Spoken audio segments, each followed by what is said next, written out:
Donc nous enchaînons immédiatement la séance de chirurgie bariatrique qui est placée sous la présidence de notre collègue et ami Jean Guggenheim, qui est venu de Nice en tant que président de la Société française et francophone de chirurgie de l'obésité et des maladies métaboliques, à qui je donne la parole pour la première intervention sur l'état actuel de la chirurgie bariatrique en France. À toi, mon cher Jean.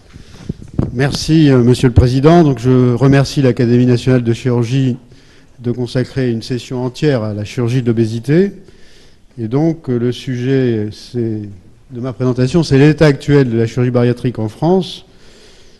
Donc, l'état actuel, en fait, est changeant, puisque c'est une chirurgie qui est en pleine évolution. Alors, le plan, donc, c'est tout d'abord les indications. Vous allez voir que ces indications sont à peu près stables. Ensuite, les interventions, avec une augmentation importante du nombre d'interventions réalisées chaque année en France.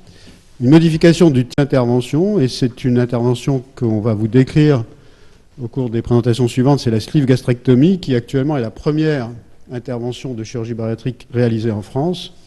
Et puis aussi une amélioration des résultats, puisqu'on constate une diminution importante de la mortalité post-opératoire immédiate. Alors, tous les chiffres que je vais vous donner sont des chiffres officiels qui sont tirés soit du PMSI, et c'est les données de 2007 à 2012, soit qui sont les données de l'assurance maladie. Et donc, je remercie Madame Anne Fagot-Campagna qui m'a donné l'autorisation de vous communiquer ces chiffres qui sont tirés donc des registres de l'assurance maladie de 2011 à 2013. Alors, premier chapitre, c'est les indications. Donc, ces indications ont été codifiées en 2009 par la Haute Autorité de Santé, et je vous les rappelle rapidement. Donc, ce sont les sujets qui ont un indice de masse corporelle supérieur à 40, ou alors les patients qui ont un indice de masse corporelle compris entre 35 et 40 s'il y a une comorbidité associée, par exemple un diabète, une hypertension artérielle. Et on vous indique également qu'il faut que les patients aient fait un traitement médical bien conduit pendant 6 à 12 mois, qu'ils soient informés, dont le risque opératoire est acceptable. Donc ces indications sont à peu près respectées. Je vais vous donner des informations. Donc vous voyez que en ce qui concerne l'IMC, si on se base sur les données du PMSI, donc la majorité des patients ont un indice de masse corporelle compris entre 35 et 40, qu'une petite partie ont au-dessus de 40. Et vous voyez qu'entre 2011 et 2013, il n'y a pas eu de modification des indications. Donc l'IMC est à peu près stable et la majorité des patients ont un IMC compris entre 40 et 50. Un tiers environ ont un IMC entre 35 et 40 et une petite partie ont ce qu'on appelle une superobésité avec un IMC supérieur à 50. Les comorbidités qui sont associées donc à cette obésité, puisque l'obésité en fait est une maladie avec des maladies associées. Donc il y a 20% des patients opérés qui avaient une hypertension artérielle associée, près de 15% qui avaient un syndrome d'apnée du sommeil, 12% qui avaient un diabète de type 2, 9% une dyslipidémie. Et en ce qui concerne les comorbidités, l'évolution de ces comorbidités au cours du temps, il n'y a pas de grosses modifications entre 2011 et 2013. Donc c'est à peu près stable. En ce qui concerne les indications qui sont à peu près respectées en France, et on respecte les critères de la Haute Autorité de Santé.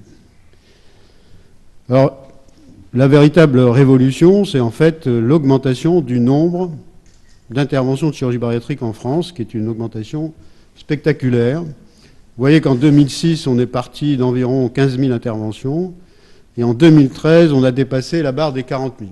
Donc j'ai les chiffres de 2014, une estimation, parce qu'on n'a pas encore les données du PMSI, c'est 47 000 en 2014. Donc le nombre d'interventions a triplé en 8 ans.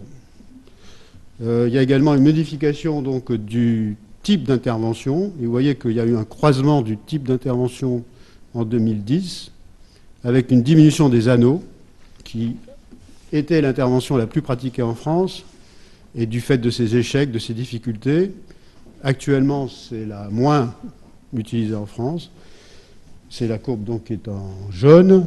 Et par contre, vous voyez en vert une augmentation très spectaculaire donc, du nombre de sleeve gastrectomie, la gastrectomie en manchon. Actuellement, c'est l'intervention la plus pratiquée en France. Et puis en rouge, vous avez le gastric bypass, le court-circuit gastrique, qui donc augmente progressivement, mais qui est en deuxième position. Donc c'est la même chose. Donc si on regarde les chiffres de 2013, 56% des interventions de chirurgie bariatrique réalisées en France sont des sleeve gastrectomies, 31% des gastric bypass et 13% seulement des anneaux. Et vous voyez donc qu'il y a une diminution au cours du temps des anneaux et une augmentation de la sleeve. Ce qui est intéressant de constater également, c'est qu'il y a des variations régionales. Donc ça, c'est les données donc, de l'assurance maladie. Il y a des variations régionales donc, de ce type d'intervention, du nombre d'interventions réalisées par région. Et vous voyez donc, si on regarde donc, le taux d'intervention pour 10 000 habitants, il est très élevé donc, dans le nord de la France, très élevé dans le centre de la France, très élevé dans le sud, et ça ne correspond pas du tout à la carte de la prévalence de l'obésité en France. Donc en fait, ce n'est pas tellement la demande qui va gérer le nombre d'interventions, c'est plutôt l'offre de soins. Alors si on regarde le nombre d'interventions de chirurgie bariatrique réalisées par établissement en France, avec donc sur la première colonne ce qu'on observait en 2011, sur la deuxième ce qu'on observait en 2013, vous voyez qu'il y a quand même en France au total 433 centres qui pratiquent la chirurgie bariatrique. Sur ces 433 centres, il y en a 141 qui font moins de 30 interventions par an. 46 qui font 30 à 49. Et ensuite, vous voyez que quelques-uns font plus de 262. Bon, évidemment, si on regarde le nombre d'actes, on se rend compte que c'est l'inverse. Près de 49% des actes sont réalisés dans des centres à gros débit, plus de 200 interventions. Bon, enfin, ce qui est important de constater, c'est que quand même, sur cette chirurgie est très dispersée en France et qu'il y a encore 30% de centres qui font moins de 30 actes par an. Donc le troisième chapitre, c'est les résultats. Et ces résultats, donc, je vais vous parler d'abord de la mortalité précoce à moins de 90 jours, c'est les données du PMSI. La mortalité à 3 ans, c'est les données de l'assurance maladie qui a fait une cohorte qui nous a permis d'évaluer donc cette mortalité un peu plus à distance. Et également l'évolution des comorbidités, c'est également les données de l'assurance maladie. Alors, si on regarde donc la mortalité précoce à 3 mois, donc c'est les données du PMSI sur plus de 150 000 cas. La première chose qu'on constate, donc comme je vous l'ai dit, c'est que le nombre total d'interventions a été multiplié par 3. Et pendant cette période, entre 2007 et 2012, la mortalité, elle, a été divisée par 2. Elle est passée de 0,17% à 0,08%. Donc 0,08%, si on veut un petit peu arrondir les résultats, ça vous fait 1 pour 1000. Le nombre d'anneaux pendant cette période est à peu près stable, et la mortalité de l'anneau, c'est 1 pour 10 000. Donc il faut vous dire, il n'y a pas beaucoup d'interventions chirurgicales où vous avez un mort sur 10 000. Hein, c'est pas beaucoup. Le nombre de bypass, lui, pendant cette période, a été multiplié par 3, mais la mortalité a été divisée par 3. Elle est passée de 0,45% à 0,14%. Et vous voyez donc le nombre de sleeve gastrectomies a été multiplié par 14. Et en parallèle, la mortalité, elle, a été diminuée par 5. Elle est passée de 0,39% à 0,08%. Alors le PMSI a permis d'étudier quels étaient les facteurs de risque de cette mortalité post-opératoire en multivarié. Alors il y a certains facteurs de risque qui sont liés aux patients. Donc les hommes ont une mortalité qui est multipliée par 2, donc ils meurent 2 fois plus de cette intervention que les femmes. L'âge supérieur à 50 ans, c'est également un facteur de risque, c'est un facteur de 3,7. Ensuite, il y a la gravité de cette obésité, donc le diabète, l'hypertension artérielle qui multiplie la mortalité par 1,6, la superobésité, l'IMC, supérieur à 50 avec une augmentation de mortalité par 2. Ensuite, le type d'intervention, donc par rapport à l'anneau qui est très simple à faire, Le gastric bypass et la sleeve, ça multiplie la mortalité par 14. La voie ouverte par rapport à la voie cœlioscopique, la voie ouverte, ça multiplie la mortalité par 7.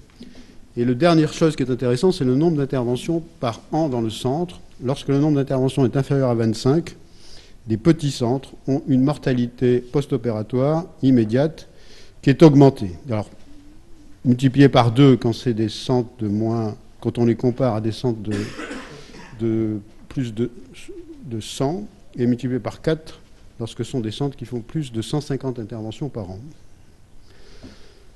Alors à l'inverse, il y a des facteurs qui ne sont pas significatifs en ce qui concerne le risque de mortalité post-opératoire. Donc c'est la présence d'un syndrome d'apnée du sommeil, la présence d'une dyslipidémie, ça n'influence pas la mortalité. Le fait que l'intervention soit pratiquée dans un établissement public ou dans un établissement privé, ça ne va pas changer la mortalité post-opératoire.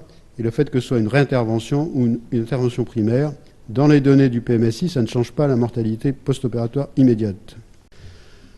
Alors si on veut s'intéresser à la mortalité à 3 ans, donc là j'ai regardé les données de l'assurance maladie. Ils ont fait une cohorte de tous les patients qui étaient opérés de première intention en 2009. Ils ont éliminé les ballons, les patients qui avaient un cancer, les patients qui avaient déjà été opérés, les patients qui étaient trop âgés ou trop jeunes. Et ils ont donc suivi cette cohorte de 18 477 patients opérés en 2009. Vous avez donc l'indice de masse corporelle, vous avez le type d'intervention. Donc en 2009, c'était encore l'anneau qui était l'intervention la plus pratiquée, ensuite la sleeve et ensuite le bypass. Et donc là, on constate les résultats suivants. Il y a un certain nombre de patients qui sont réopérés. Alors plus quand il s'agit d'anneaux, 22% des patients sont réopérés. Alors pourquoi ils sont réopérés? 15% pour enlever cet anneau, parce qu'il donne des complications, 3% pour avoir une sleeve, 2% pour avoir un bypass. Le taux de réintervention est plus faible pour les sleeves ou pour les gastroplasties verticales calibrées, 4,6%, et souvent c'est une transformation donc en bypass. Et ce taux de réintervention est encore plus faible pour les bypass, avec seulement donc 1,6% de patients réopérés. Et souvent, ils sont réopérés pour refaire un bypass, donc soit on fait une réduction du volume de la poche, par exemple. Donc ce qui est intéressant, donc, c'est la mortalité à 3 ans, enfin, pour les patients opérés en 2009, et là, les chiffres sont plus élevés que ce que je vous ai donné tout à l'heure. Quand on regarde le nombre de décès pour 1000 interventions, pour l'anneau, il y en a 3,6, pour la sleeve, 6,4, et pour le bypass, 9,4. Donc ça veut dire qu'en fait, la mortalité à 30 jours est d'environ 1 pour 1000, et à 3 ans, elle est de 7 pour 1000.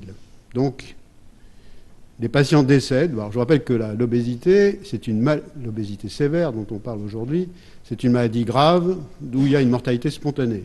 Bon, alors, je ne sais pas exactement quelles sont les causes de mortalité. Ce qu'on sait, c'est que la chirurgie de l'obésité diminue cette mortalité. Et en tout cas, ce qui est important, c'est qu'il ne faut pas se contenter de la mortalité à 30 jours, à 90 jours. Il faut regarder aussi la mortalité à 3 ans. Alors, dernier point, c'est qu'est-ce que fait cette chirurgie donc, sur les comorbidités. Alors là, ce sont les données donc, de l'assurance maladie. L'assurance maladie est capable de suivre chaque patient, de savoir quelle boîte de médicaments il prend. Ils ont des données très précises. Ils connaissent tout sur les malades, ils connaissent tout sur les chirurgiens. Je peux vous dire, pour les avoir pratiqués, nous sommes tous fliqués par l'assurance maladie. Ils savent tout ce qu'on fait. Donc, en ce qui concerne les patients, puisqu'on ne parle pas des chirurgiens aujourd'hui,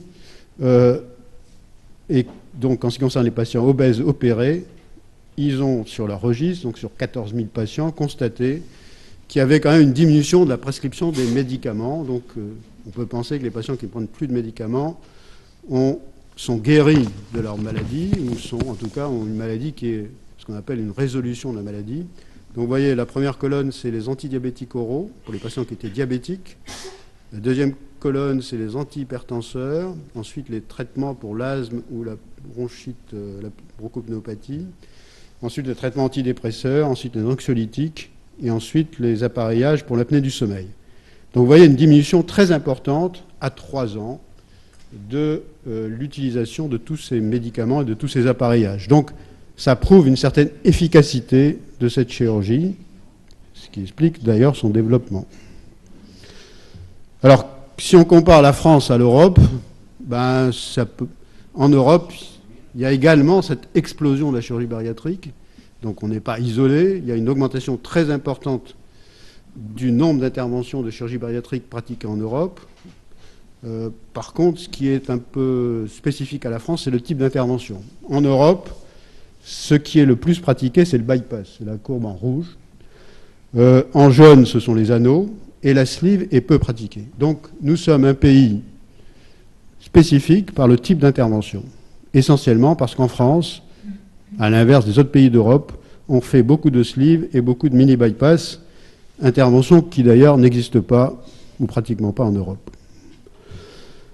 Donc il y a quand même une disparité du nombre d'interventions de chirurgie bariatrique selon les pays. Si on regarde le nombre d'interventions pour 10 000 habitants, vous avez les différents pays, et vous avez donc en jaune ce qui se passait en 2003 et en vert ce qui se passait en 2013. Et vous voyez donc les différents pays les uns après les autres.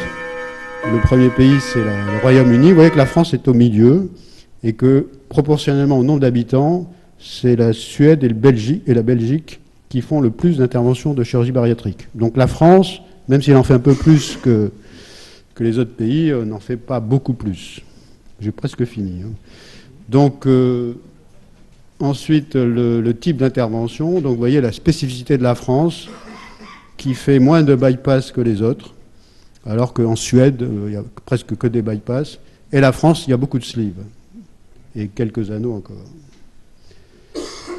Donc les conclusions, c'est qu'on constate qu'il y a eu une augmentation très importante du nombre d'interventions de chirurgie bariatrique réalisées en France, qu'on atteint 47 000 en 2014, qu'en France, c'est la sleeve gastrectomie qui est l'intervention la plus pratiquée, 56% en 2013, qu'il y a une diminution de la mortalité post-opératoire précoce à 3 mois, qui est passée de 0,17 à 0,08% si on considère la mortalité globale, que la mortalité à 3 ans, elle, a été multipliée par 7 par rapport à la mortalité à 3 mois. Elle passe de 1 pour 10 000 à 7 pour 10 000, pour 1000, pardon.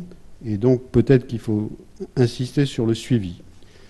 Et la deuxième conclusion, donc, c'est qu'il y a des facteurs de risque de cette mortalité post-opératoire qui sont le sexe masculin, l'âge supérieur à 50 ans, la présence de diabète, une hypertension artérielle, un indice de masse corporelle supérieur à 50, et puis peut-être insister sur le fait que les centres à petit volume, ceux qui font moins de 25 interventions par an, ont une mortalité augmentée.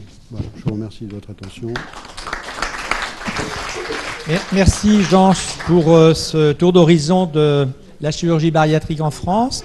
Tu peux rester là parce que tu vas être amené à répondre à ton commentateur que j'appelle maintenant, Simon Msika de Paris. Simon, quelques commentaires sur ce premier topo.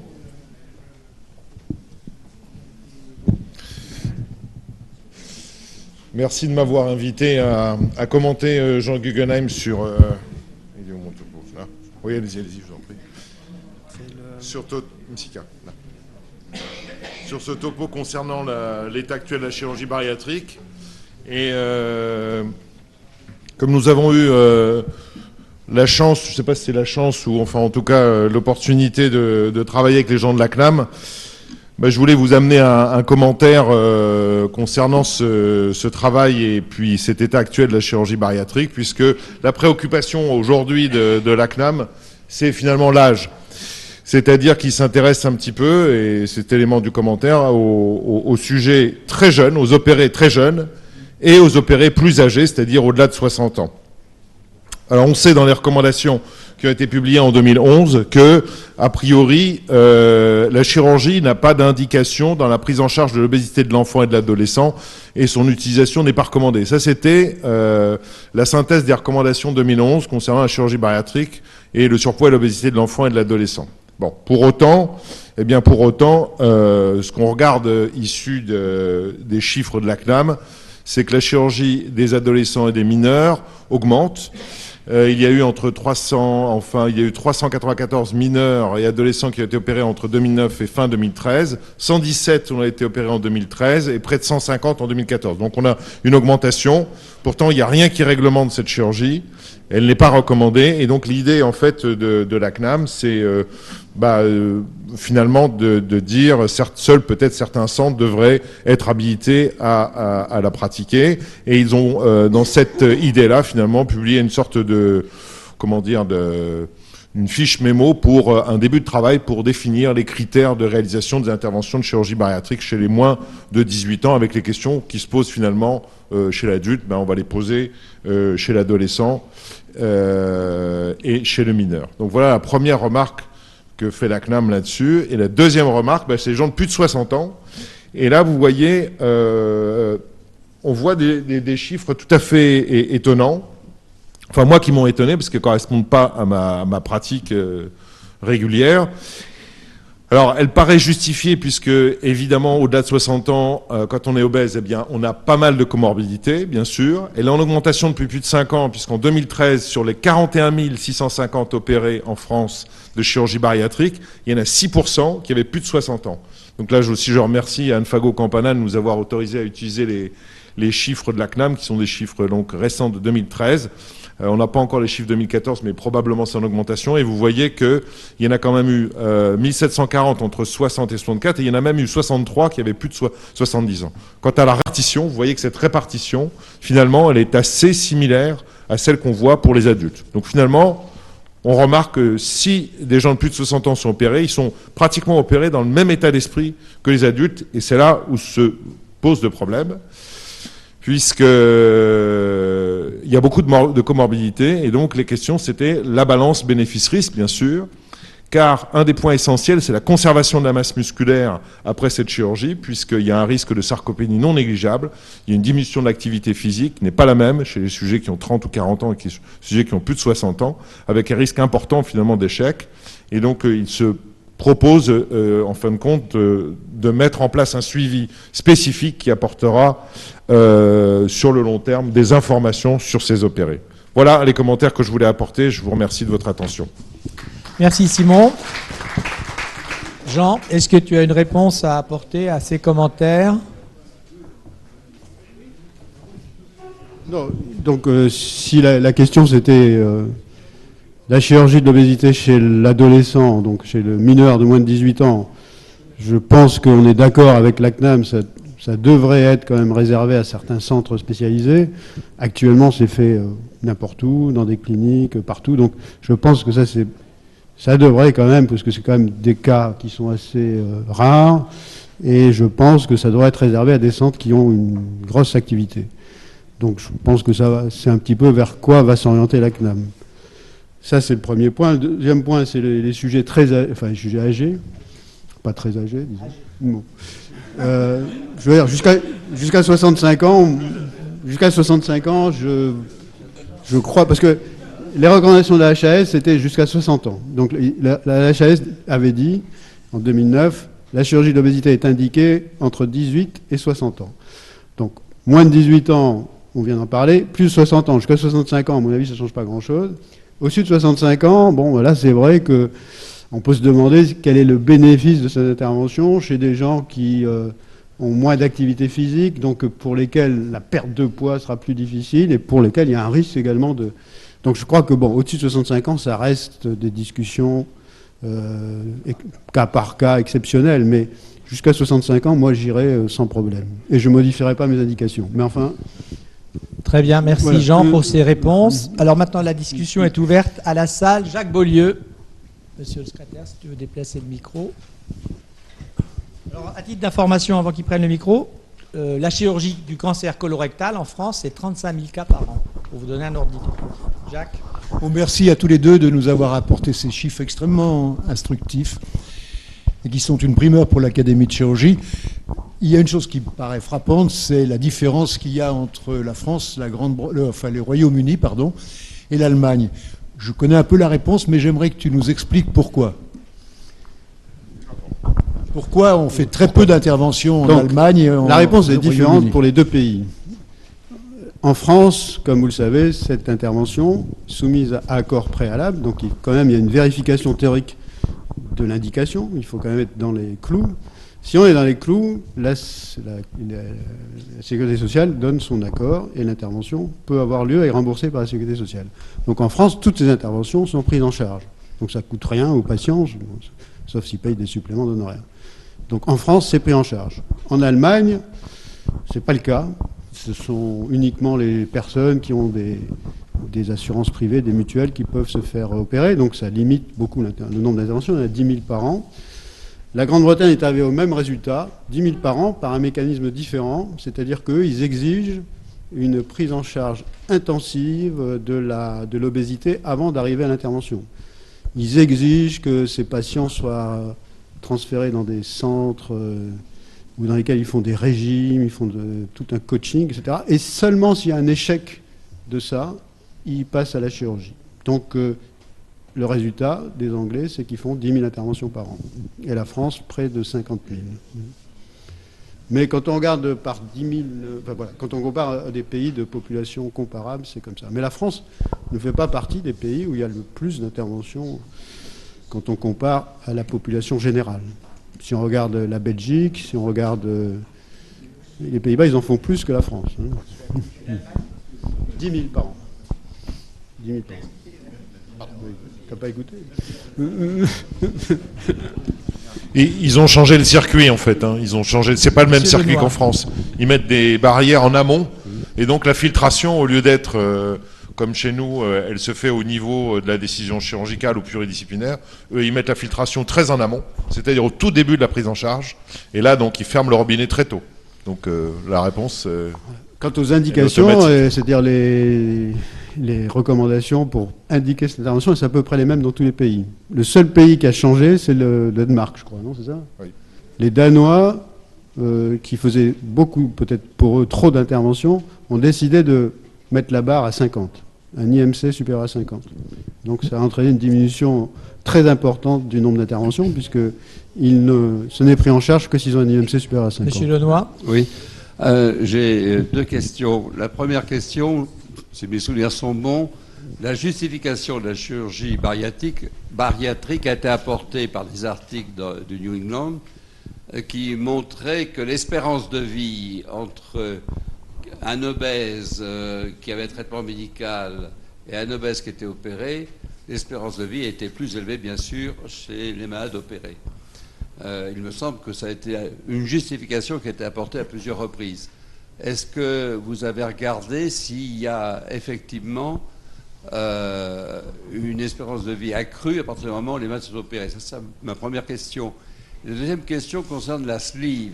J'ai entendu dire que la sleeve avait un certain nombre de fistules digestives, que c'était le grand problème de la sleeve, que certaines d'entre elles étaient extrêmement difficiles à traiter. Qu'en est-il exactement? Peut-être tu vas répondre sur le premier point, la sleeve. On va laisser David Nocca tout à l'heure. Oui, la sleeve, il y aura une communication là-dessus, on va en reparler. Donc, vous avez tout à fait raison. Hein, donc, il y a des études qui ont été publiées dans des très grands journaux comme New England qui ont montré donc les avantages de la chirurgie de l'obésité. Donc, un sujet obèse a une espérance de vie qui est diminuée de près de 15 ans parce qu'il fait plus de cancers, plus d'accidents cardiovasculaires, qu'il s'agisse d'infarctus du myocarde, d'accidents vasculaires cérébraux. Donc le fait de faire cette chirurgie, globalement, à long terme, au bout de 10 ans, dans les études dont vous parlez, diminue le nombre de décès, même en tenant compte de la mortalité précoce post-opératoire. Pierre Vérag. Oui, j'aurais voulu poser comme question aux deux orateurs concernant la chirurgie des gens âgés au-delà de 65 ans. Vous avez présenté les statistiques sur anneau, sleeve et bypass. Moi, j'ai été choqué par ces statistiques parce que je pensais qu'à la suite des travaux notamment de Chevalier, on savait qu'il fallait plus mettre d'anneau pratiquement au-delà de 50 ans étant donné le taux d'échec. Donc vous, ça vous a pas questionné? Écoutez, moi je donne les chiffres que j'ai, hein, je peux pas les. Donc c'est pas moi qui mets ces anneaux chez les gens de plus de 50 ans. Donc en France, il y a encore des anneaux il y avait encore des anneaux qui étaient mis chez les sujets de plus de 50 ans. Donc et ce sont les chiffres officiels. Voilà. C'est la seule réponse que je peux faire. Enfin, ça pourrait s'expliquer, sans que ce soit justifié, mais ça pourrait s'expliquer par le fait qu'il y a un certain nombre de chirurgiens qui s'apprêtent à faire cette chirurgie à des gens plus âgés, qui ont donc un petit peu peur des facteurs de risque et qui donc vont choisir l'intervention la moins risquée. Voilà. Mais c'est pas une justification. C'est une explication. Donc, je pense pas que ce soit la bonne justification en tout cas. Donc, en gros, Simon, pour diminuer le risque, aurait tendance à favoriser l'anneau. Je viens de te dire que ce n'est pas, ce n'est pas une justification. C'est toujours la même chose. Je donne une explication. On a cette balance bénéfice-risque Je suis pas d'accord avec ça, hein, c'est sûr. Avec des interventions qui sont plus compliquées, mais plus risquées, et des interventions qui sont beaucoup plus simples à faire, comme l'anneau, qui a une mortalité très faible, mais qui est très peu efficace. Donc, on a cette balance, et souvent, il faut choisir. Voilà. Mais c'est souvent comme ça en médecine ou en chirurgie. Hein. D'autres questions? Pas d'autres questions? Bien, merci aux deux intervenants. Et je demande à Jean de me rejoindre pour modérer la suite de la séance.